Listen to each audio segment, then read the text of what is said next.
श्री ब्रह्मचैतन्य महाराज गोंदावलेकर प्रवचने 4 डिसेंबर। गोंदावल्याचे महत्त्व नामाच्या प्रेमात आहे। ज्याप्रमाणे एखादा बाप बँकेत पैसे ठेवतो आणि त्याचे व्याज आपल्या मुलाला आपल्या पश्चात मिळण्याची व्यवस्था करतो, त्याचप्रमाणे ज्यांची बुद्धी भ्रष्ट झाली आहे त्यांना निदान अंतकाळी तरी सद्बुद्धीचे व्याज मिळवण्यासाठी भरपूर भांडवल मी गोंदवल्यात ठेवले आहे। मनुष्य कितीही भ्रष्ट बुद्धीचा झाला तरी गोंदवल्याला आला की त्याच्या बुद्धीमध्ये पालट झालाच पाहिजे। निदान अंतकाळी तरी तो तिथे येऊन चांगला होऊन मरेल, अभिमान म्हणून नव्हे। परंतु गोंदवल्याचे महत्त्व कशात असेल तर ते नामाच्या प्रेमात आहे। राम किती दयाळू आहे, त्याच्या नामाचा प्रसार व्हावा म्हणून त्याच्या नावाने मी हा बाजार मांडला। पहिल्याने वाटेल आपला माल खपेल की नाही कुणास ठाऊक, पण रामाने मोठी कृपा केली आणि पुष्कळ लोक नावाला लागले।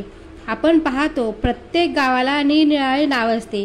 तसे पाहिले तर सर्व गावे सारखीच, घरे दारे भिंती शाळा धर्मशाळा चावड्या या प्रत्येक गावात असतात, परंतु प्रत्येक गावाचे महत्त्व काही वेगळेच असते। गोंदवल्यास पैशाचे उत्पन्न नाही, परंतु तिथे नामाचे पीक भरघोस आहे। मी नेहमी हेच सांगतो की जिथे जे उगवेल तेच तुम्ही पेरा। इथला कोणताही भक्त कुठेही जरी दिसला तरी त्याच्या वागण्यावरून कळून आले पाहिजे की हा गोंदवल्याचा भक्त असला पाहिजे। त्याचे तोंड सारखे हलते आहे, तोंडाने रामाचा जप चालू आहे, त्या अर्थी हा अमक्या गुरुचा शिष्य पाहिजे असे कळून यायला हवे। म्हणतात ना की आपल्या वडिलांचे महत्त्व सांगू नये, ते मुलाच्या कृतीवरून कळले पाहिजे। म्हणून आता एकच करा, रामाला हात जोडून मनापासून सांगा, रामा तुझे प्रेम दे, आम्ही अखंड नामात राहू दे। प्रारब्धाचे भोग आम्ही आनंदाने भोगू आणि तू ठेवशील त्यात आनंद मानू। तुझे गोड नाम आम्ही हृदयात सतत जतन करून ठेवू।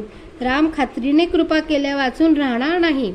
खरोखर या नामामध्ये आपला प्रपंच आपल्या कल्पनेपेक्षा कितीतरी सुखाचा होईल। हे अर्जुनाचे कर्तव्य असल्याने तू माझे स्मरण ठेवून लढाई कर असे भगवंतांनी सांगितले। आज नोकरी किंवा प्रपंच करणे हे आपले कर्तव्य आहे, तेच आपण भगवंताच्या स्मरणात करू।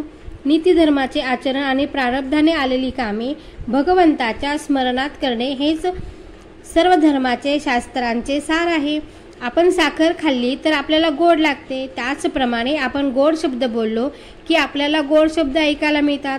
आपल्या सर्व गोष्टी जर भगवंताच्या नामात झाल्या तर भगवंताचे प्रेम आपल्याला का बरे मिळणार नाही।